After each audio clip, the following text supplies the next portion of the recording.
Yo, welcome back. Episode number 69. I was going to wear the helmet today as a joke, and it's April Fool's Day, which is pissing me off, and we'll get into that. But what's up, Nick? Oh, April Fool's over it. Yeah. You can't read any articles today because they're all bullshit.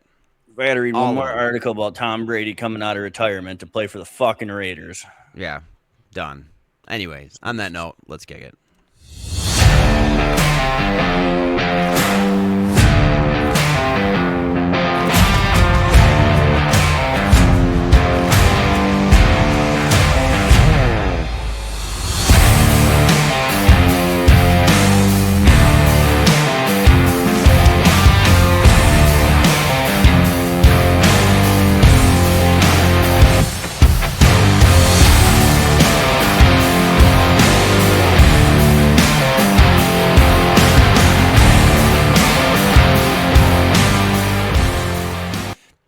Welcome back. And yes, for the record, I chopped and donated all my hair off yesterday, so it's going to be short for a while. But anyways, donated 8 inches to children with hair loss. Hopefully that helps a little child. There's my good PR move of the week. So, okay. Probably be a little bit of a shorter episode, both for a few reasons. One, I think me and Nick are both a little short fused today. And two, I don't really have a lot of NFL talk, so yeah. But anyways, as the thumbnail says, we're going to be going over some college basketball here shortly. Very exciting games over the weekend. It's a good weekend to be still kind of at home, not doing much. Yeah, so let's get right into it. So first things first, I'm probably going to start a new segment that I got told about hopefully over the next couple of months that we're going to do leading into our fantasy football talk. But yeah, so be looking forward to that. Really excited about it. Should be fun. Okay, again, not much going on in the NFL. Indiana's pro day was today. Looks like Fernando Mendoza threw, which, I'm glad that he did, because we've gone over this before where all these players, they don't go to the combine. They don't do their pro day. They don't do shit. Fernando Mendoza knows where he's going. I mean, 110%. He didn't need to already got a house there. Yeah, he didn't need to do a goddamn thing. But guess what? He did the right thing. He did. What's your thoughts on that? Dude, I like it because, that's what you're supposed to do.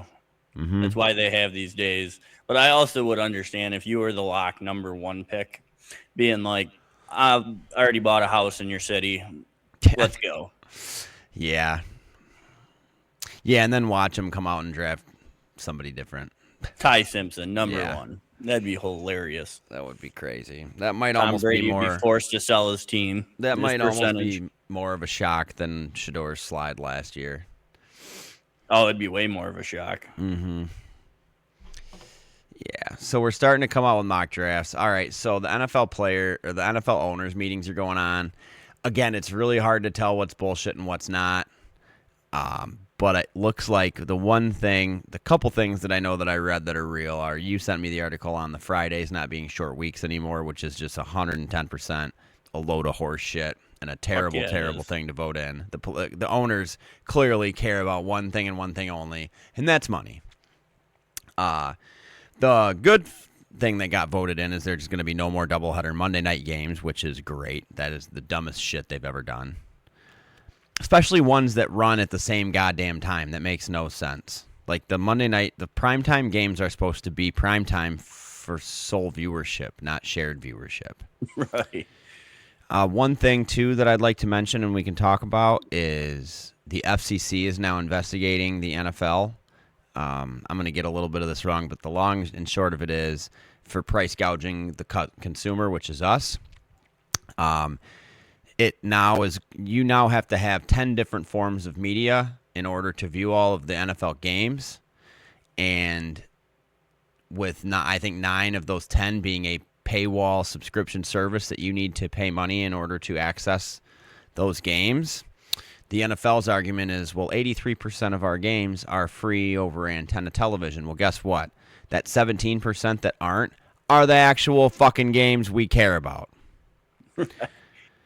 I don't know. I know that this probably won't pull much fruit because it's just the NFL consumer is the most gullible frickin' human beings on planet Earth, and I'm one of them. So, but what's your overall thought on that? I think it sucks. I mean, why do I got to buy 5 different services to get my games? 10. Just Seriously, nuts. there's going to be exclusive games on Peacock. There's going to be exclusive games on Netflix. There's going to be exclusive games on Paramount. There's going to be exclusive games on Amazon Prime. There's going to be exclusive games on Fox's streaming services. There's going to be exclusive games on the list goes on, dude. It's unfrickin' believable. I really miss the days when you could just flip on a channel and have it watch. And again, I'm hearing through the rumor mill that RedZone's going to be adding more ads. They're going to be doing a lot more fluff, which, by the way, doing some research into that. Remember how they came out and said there were only going to be, 4 30-second, or, there's going to be like, there was going to be like 2 total cumulative minutes of ads throughout RedZone. You realize that the last episode of RedZone had 15 minutes of ads? No, I didn't. Yep. They're fucking us, dude. I'm sick of it. Oh, yeah, RedZone's gone. Yeah, RedZone. Rest in peace, RedZone. Scott Hansen, I'm so sorry that the product you created, you watched the dumbest corporation in the world and ESPN run it right into the ground. They hire idiots. They fire the people that are actually good at what they do. And you wonder why your ratings are in the tank because guess what? People would rather watch me and Nick than watch your fucking asses. So, you know what, YouTube, I hope that you flag this because of that, but I'm sick of it. I'm sick of ESPN. I'm sick of the people that are on it, and there's a reason people don't watch your frickin' programs anymore. Yeah, all right, as we said, got a little angst today. I'm going to finish that rant off with fuck Jerry Jones, very audibly and clear. And I want to add to that. Quit putting things on Netflix. I watched the baseball opener the other day, too, and it was fucking terrible. Terrible, dude. The whole broadcast, everything was terrible. You need to let the people that are good at what they do continue to be good at what they do. Netflix, you're good at making movies. Stay in your lane. Leave sports alone. Sports are you're already a multi-billion, if not trillion-dollar company. Why do you need a share of some sports money? There's no need for it. No need for it. And last year's Christmas games on Netflix were god-awful. The broadcast was bad. The camera shooting was terrible. Whoever's in charge of that needs to be fired. And you guys need to just give the reins back to somebody that knows what the hell they're doing. Episode 69, the Rant episode. I was hoping this episode was going to go a whole lot better than this, but that's okay. I think we're both due for one of these, so... All right. So sharing a little bit more on the idea I had. Shout out Alan for my idea, and I'm totally ripping this off from a podcast I don't even know the name of. But they did a fantasy ranking of teams based off-season material, and I like it. So we're probably going to do that in the next couple of weeks. I don't even want to touch that article. Got a whole bunch of other shit. Oh. Again, this one I do believe is not a. I do not believe that this one is a fake article. It is on Fox News, who's not going to participate in April Fool's jokes when it comes to this. The Steelers owner came out today and said that he expects an answer from Aaron Rodgers by the draft, which is telling me that if they don't have an answer for him, that they are not bringing him back because they need an answer to know whether they should draft another quarterback or not. And I think that is fair. With that being said, the Broncos have called Aaron Rodgers for potentially coming in to fill in before Bo Nix comes back. What are your thoughts on that? I think Aaron Rodgers will be back in Pittsburgh, and he's going to give him an answer whenever the fuck he wants. And just because they set a deadline, he's going to wait until after. Because he's an asshole. Yeah, I fucking hate him, dude. He's such an asshole. He's going to wait until fucking June 1st, skip a bunch of the pre-camp OTAs, and then he'll show up, and they'll open their arms to him, whether they draft a QB or not. I hope they stick to their guns, dude. The only thing that's telling me they're not gonna is because Mike McCarthy's there, and he pretty much has his balls and dick in his mouth. So. Oh, he absolutely does. Yeah. If he's going to go play for anybody, it's going to be that guy. I've never understood that either, but again, it's a freaking weird world out there. Fucked. Yeah, it's Pittsburgh. Well, I hope they don't even win a game this year, and I'm a fan. Like I don't like to see that for anybody. I had to go through an 0-16 season with the Lions, but you know what? Might be the only thing that gets them to wake the fuck up. oh, they're gonna do the same thing as they did last year. Make the playoffs, lose in the first round, like they do every year. Yeah, it's freaking sad, dude. It's just a purgatory of bullshit. Yeah, we're the same boat with the Lions, though. I mean, my God, I really don't like as much as I want to be a fan of all the moves we've been making, this, that, and the other. It's like still not a fan of the whole overall way things are happening. Only time will tell. Yep. Okay, let's see here. Is there anything else? Yeah, so the that like we said, the NFL player or owners meetings are going on. Those were a couple things that got voted in. Let me see if I can find.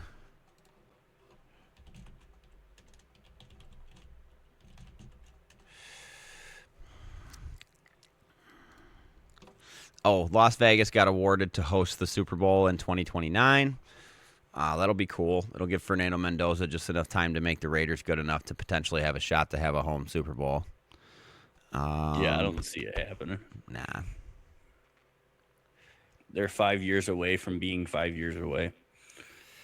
They also, because it's the whole ref situation. Let's get into that and I think that'll wrap us up for football talk this week. It's not looking so hot for us to not see some replacement refs again this year. However, they have implemented a new system for being able to, new rule allows replay assistants to fix glaring mistakes, a move seen as a contingency against potential future referee labor disputes, a.k.a. when we have replacement refs that don't know what the fuck they're doing. I mean, seriously, dude, like when we used to challenge a play, they'd go to commercial break. It'd take 10 minutes because they had to look at that footage down on the field, right? And the referee had to make that call himself. And that's not how it works anymore. Those guys have their thumb on a button that pings in from New York directly to these refs that say, you fucked that call up. Here's the right call. Go and fix it. We're already, not to switch gears, but we're seeing how adversely affected the MLB season has been so far this year with the new challenge system in it. I'm almost to a point where it's just, there's no need for the guy behind home plate anymore. Well, somebody's got to throw baseballs back to the pitcher, and you still got to call the play at the plate. Dude. What do the other ones do? They fucking stand there. Dude, watch the lines. Why do you, though? Because if you have 50,000 cameras in the stadium that are catching every angle, you let it play out, and then you just have the PA guy go, out. I mean, seriously. Yeah, you can't take out the entire human element, though. I mean, that's fucking pushing it. Nick, they have. There'll be a man behind there always. He'll just have a fucking speaker in his ear. They're not taking away the ump. I don't know. They may as well, dude, because they're just making all these guys look like idiots. I think it's good. It's going to have to tighten their zones. Well, it's not even tightening. I mean, who was it that you were saying yesterday that's going to lose their job over this? I don't know if he is, but he should. But when you miss 10 calls in a game, dude, like, it's just ridiculous, man. Did you ever see the one from yesterday?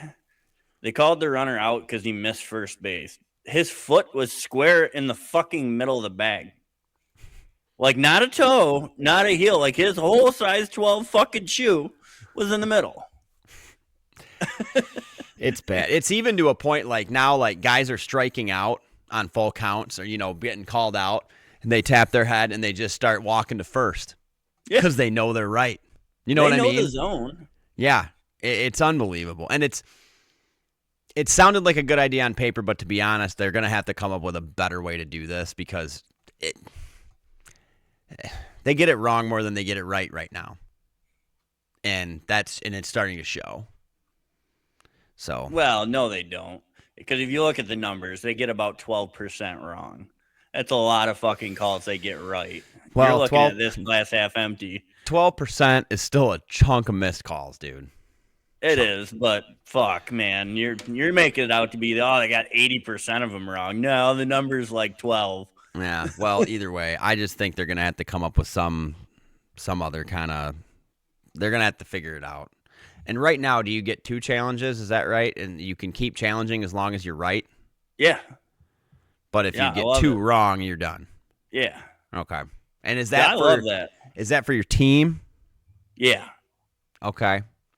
Because I have seen a couple of the guys, like a pitcher tapped his head and then got told he was wrong, and then now guess what? His whole strategy for the rest of the game is fucked.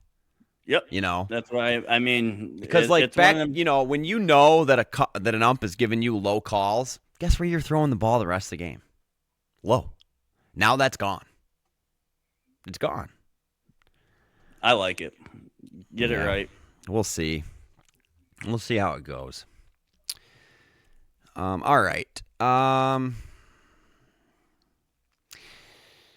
Yeah. League meetings will be done today, so we'll have an update for you next week, which, by the way, next week's episode will be taking place on Tuesday, as I will be headed out of town Wednesday morning for about a week. So anyways, we'll be a day early next week, but that'll be just perfect timing right after the national championship game to go over everything and give you guys still a good episode next week. So, all right, speaking of that, let's get right into some college basketball, unless you got anything else on football this week. Nope. Yeah, there's some other stuff going on, but it's nothing we're going to cover on this channel because it's all BS. So, yeah. Yeah, okay. Fuck Jerry Jones. Yeah, fuck him. Fuck him is right, dude. Excuse me. Okay. So the Sweet 16 and the Elite 8 were over the weekend. Boy, oh boy, where to begin? Should we just go right for the kill? Fucking Duke choking. Dude, Duke's Duke. That's such a freshman play, though. It's so... You can't even get a half-court violation. Hold the fucking ball and squeeze it. Don't even pass it. I know. The whole thing. We'll get into that game in a minute, but let's just go line by line. But yeah, that game was the craziest game. That's why they call it March Madness's game. Coach K is rolling over right now. He might have had a Coach stroke. K is ready to come out of retirement, dude. Especially after he might have watching... had a stroke or a heart attack. He might have. Okay, Texas gave Purdue a hell of a run. Only lost 79-77. Iowa ended up taking out Nebraska. Illinois took out Houston, and Arizona took out Arkansas in the first round, or in the Sweet 16 first 4 games. Duke took out St. John's. Michigan took out Bama. Tennessee took out Iowa State, and then UConn ended up taking out Michigan State. That game was such a disaster, dude. They were down. I mean, the fact that it was even a 4-point game is nuts. They were down, I think, in the first half by like 19 points, and I text you, I'm like, well, this game's fucking over. It was just bad. But, Izzo's trying to make the best with what he's got, and the guys that he has aren't championship team material. So, and I also think that if Michigan State had beaten UConn, there's no way that State would have beat Duke. So no, I don't think so. Yeah. But with that being said, in the Elite 8, Illinois took it to Iowa, Arizona took it to Purdue, Michigan beat the shit out of Tennessee, and it came down to one of the wildest plays I've ever seen in college basketball history. UConn ended up beating Duke 73-72. I had to take a dump, and I was like, you know what? This game's going to end in a really cool manner, so I took my iPad in there with me, and boy, am I glad that I did. It was kind of crazy because I didn't really realize my audio was ahead of my screen by like a second. So I actually heard the swoosh before it went in on my tablet, and I'm like, this guy's gonna make it, and he made it. It was so cool, man.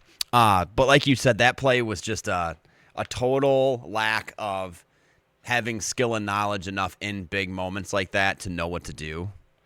But you can't discredit UConn, especially the kid that took the logo 3, almost a half-court shot, and just buried it. And let's give it up to the senior, dude. Their senior best 3-point shooter gave it up to the kid from the logo. Yeah. Yep. I mean, that's their senior. That's their team captain. He could have jacked up some bullshit, and he goes, nah, this fucker's going to hit it from the logo.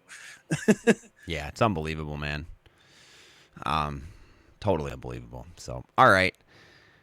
So I'm going to start with this. Big Ten has not won a national championship since Michigan State won it in 2000. It has been 26 years. With how dominant, especially the Big Ten has been in all that time, it blows my mind. But the good news. We have a 50-50 shot of seeing a Big Ten team take the national championship this year.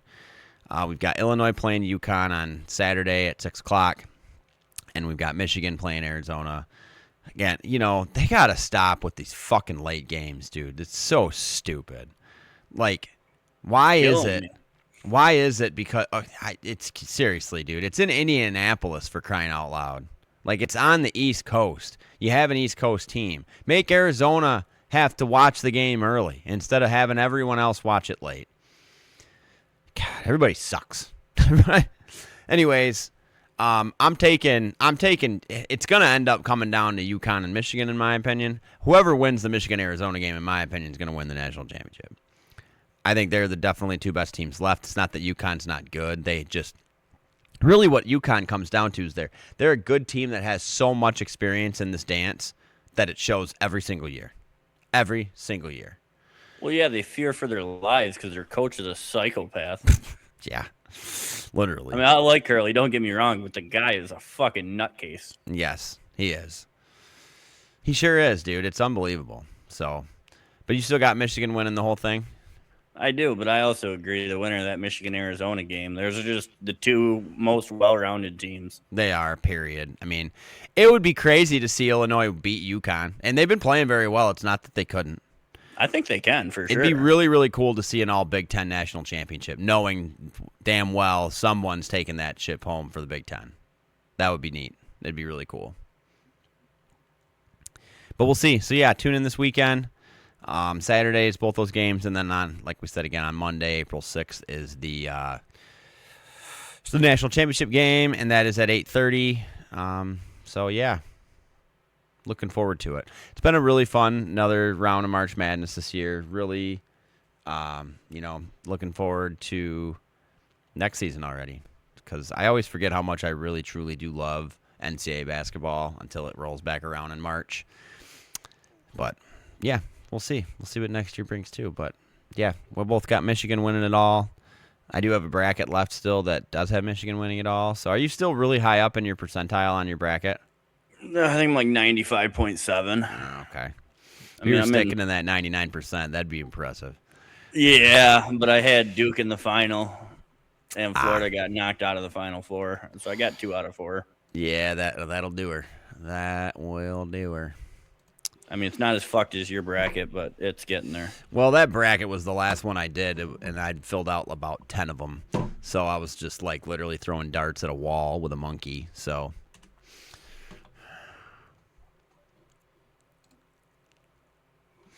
All right.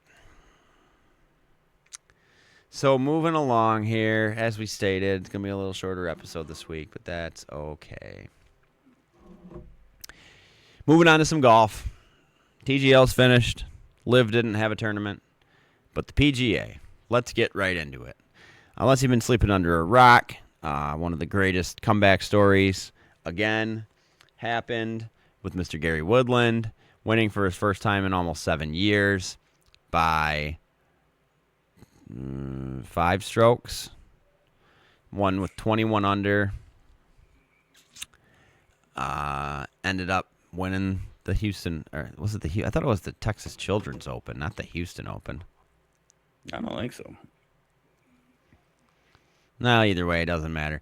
Gary Woodland went through some personal stuff. Had some sort of like neurological thing with his brain, if I read that correctly. Yeah, he had brain surgery. I just don't know what it was either. Yep.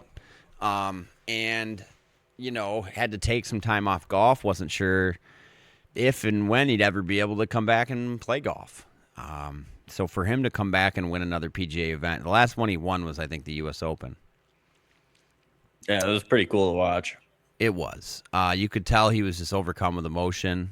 That he's been working very, very, very hard. But he was up by, I think, at 1.9 strokes. It was a lot. He dominated. At one point, he was the definition of dominance. It's really good to see. A really great feel-good story for you guys out there. And, I remember we made the call, and I texted him like, dude, didn't you call Gary Woodland to win last week? And you're like, nah. I called whoever the hell it was. Who did you say? Oh, Bridgman. Yeah. He wasn't even playing. Yeah, and I picked Thorpe Jorgensen, who was in the top 5 for the majority of the week and absolutely shit the frickin' bed on Sunday. Hit a 2-over to put him. He's done that a couple times this year. Yep, he has. He's been very dominant in the first 3 rounds and then makes the cut, gets into the weekend, and just starts not playing well. So Needs to get over his Sunday jitters. Sunday yips. He sure is fucking yipping them. All right, let's see. So, yeah, Bridgman's still in first in the FedEx Cup standings. You got Cam Young in second, Fitzpatrick in third, Patia in fourth, and Goddard up in fifth. Pretty much the people that have won a tournament this year are the ones that are in the lead. Scotty's down to seventh.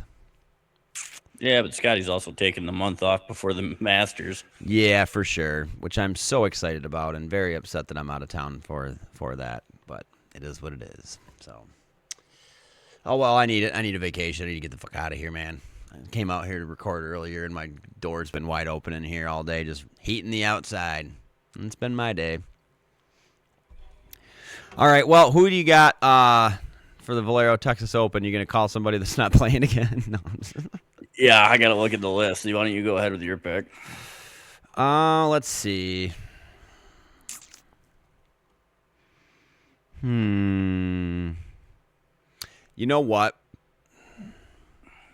I know he's playing. I don't even got to look. Give me Ricky Fowler. And you want to know why? Because Why? if Ricky doesn't win, he's not playing in the Masters. So, and I think he knows that, and it's not that he's not been playing good golf this year, but give me Ricky. I'm looking to see if Brooks Koepka's playing because he's due. I don't see him. How do you spell Koepka? Koepka.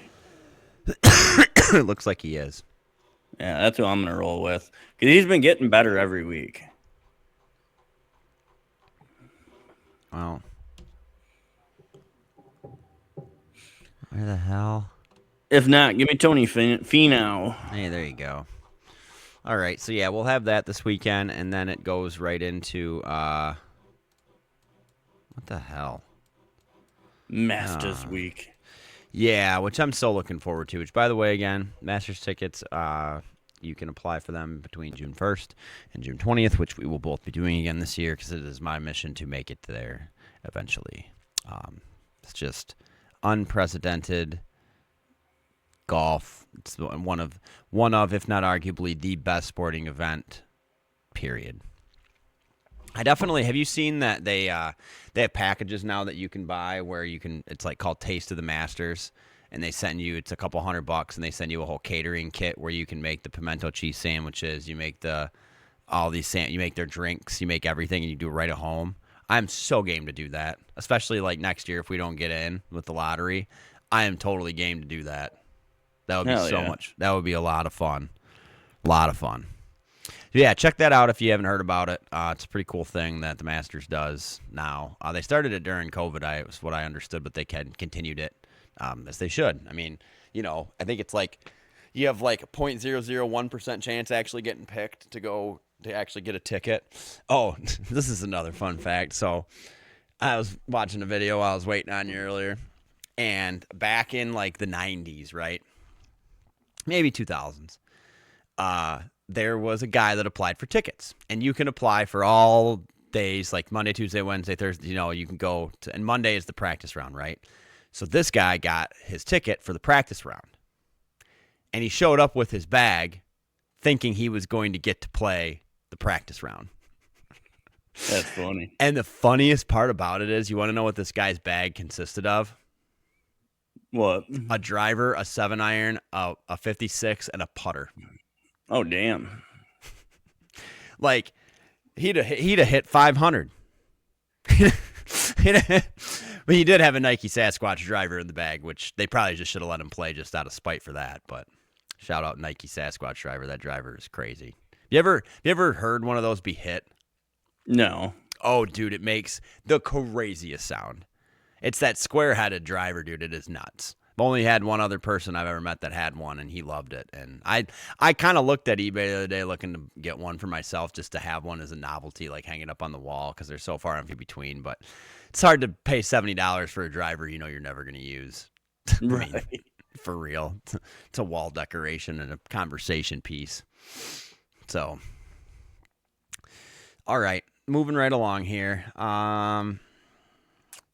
We'll wrap up our talk with MLB today. So the Red Wings have been tanking. They even have a shot anymore? I think they were still in the hunt, but yeah, it's been pretty brutal. We can't fucking score. Well, every time that we turn a game on, dude, they're down 3-0 in the first. Like literally the last 4 games I've watched, they're down multiple goals after the first period.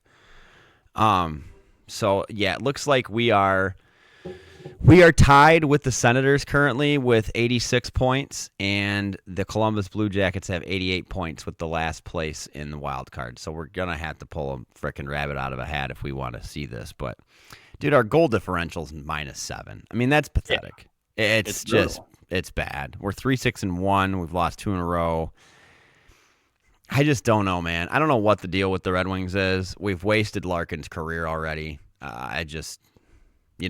Trade the man so he can go do what every other good Detroit sports player does and go and win a championship someplace else. Because that's all Detroit sports are good for, is grooming players to go win championships elsewhere.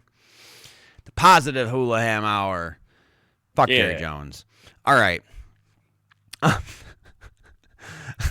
I wish I could figure out how to make a fuck Jerry Jones ticker in the corner so I could just click it every time and we'd say it, and we have over-under bets for the yeah, God love it. All right, I'm getting off topic here. Okay, anyways, Red Wings not looking so hot. Pistons, do we still have a time frame on Cade? Is he coming back at all this year? I think he will. I think he'll be back for the playoffs, but I think they set him out the rest of the regular season because we're really not playing terrible right now. We're not, dude. We did clinch our division, which is great. We're in no matter what. So I mean, we're in no matter what. But we're the only one in the East that's clinched the division according to these standings here. Where like the Thunder, Spurs, and Lakers have all clinched their divisions in the West. It's a lot tighter of a race over here in the East. We're still up. 4.5 games on the Celtics. But again, it's just going to be so, like, we have been playing decent without Cade. Kind of put my foot in my mouth saying we couldn't win a game without him. Everybody kind of stepped up, and I think that we've proven that wrong. However, it's still going to be tough. I mean, and even coming back from a collapsed lung, I mean, you got to breathe, man. You got to breathe a lot. And I don't know, it's going to be difficult. I just hope that it doesn't, I just don't want to see us get swept in the first round as a 1 seed, which either. Which I could totally frickin' see happening. Like, if we had to play the Hornets 4 games in a row right now, who are like the 10th seed, it'd be tough. It would be. So I think it'd be fine. So yeah, all right. And then another tidbit. Love him or hate him, the man has a gajillion accolades. And my hat is off to LeBron James as he's become the most winningest player in NBA history. You can't deny, like I said, love him or hate him, the man has played an incredible career. That's what happens when you play till you're fucking 50. You get a lot of wins. It's true, but guess what? Not anybody else can say that. So, I don't know. Do you think he's coming back next year? It's hard to tell. I mean, he's been kind of injury prone this year. Mm-hmm. I think if he can stay healthy for this last run of the year, he'll consider it. Yeah, that's the biggest thing. Do you think he'll stay with LA, though? Yeah, I think he either retires or stays with LA. I don't know, man. There's a lot of animosity going on between them, it seems like. It's LA. There's always animosity. True that. One of the worst cities in the world, I feel like, and I've never even been there. I'm sure the weather's beautiful, but I hear the people suck. Well, they got to get something. Yeah, true that. All right, we'll wrap up this week's shorter episode with some MLB talk. So the Tigers started off so promising. I know we're 6 games into the season, and I'm talking this negatively, but we won the first 2. Now we've lost the last 4. We had what's his name make all that history, our rookie there. McGonagall. Thank you. And then you may as well just demote his ass. He hadn't done shit. He's hitting 333. I'm kidding, Nick. Jesus However, Christ. Verlander got his shit rocked the other day to the point, holy cow, dude. Maybe he should have hung him up. Again, I know it's early, but shit, man. There's a lot of holes in this team. A lot of holes. The only thing that makes me nervous is we're already starting out having the same issues that plagued us last year, which is scoring runs. Yeah. And our can't bullpen. Score. Yeah. Can't score, and our bullpen sucks. Our starters are Mize great. gives us 7 fucking scoreless, and our bullpen gives up fucking 7. Yeah. I know. And Scooble's going to be gone next year for sure. There's no way we retain him. No way. If not by the trade deadline. Yeah. I see him moving him before they don't get anything for him. Yep. I hate to say it, but we're not going to pay him. Again, another player we've groomed to be great and send off to someplace else to win a championship. God. We've done that with a lot of pitchers. We've done that with a lot of players in every sport in this frickin' city, dude. It's so frickin' sad to see. Like, honestly, the only player you can say that we didn't do that with was Barry Sanders because we sucked so bad and he didn't want to play anywhere else that he just retired. All right? When really, in all reality, he could have went someplace and been a force and probably won. But again, Detroit, the city of losing everything. Oh, yeah. All right. Well, we will be catching a Tigers game this month. It's April now. And towards the end of the month, we're going to be down in Cincinnati. I'm really looking forward to that. It's going to be a fun time. We got some pretty decent seats. And, who knows? Maybe we'll get to see something cool while we're there. Maybe we'll get the rare chance to see him actually win a game. But, so yeah. All right. But there was one other thing that I had. Of course, I left my whole freaking shit inside. Anyways, all right. As we stated, a little bit of a shorter episode. Not a lot of NFL. Not a lot of basketball. Not a lot of this. Not a lot of that. But anyways, Nick, you got anything else for this week? Nope, I think I'm good. Well, thanks for sticking with us through the venom. Don't forget to like, comment, subscribe. Tell us how wrong we are in the comments. And as we stated before, we will see everybody next week on Tuesday. So with that being said, we are Hulaham out.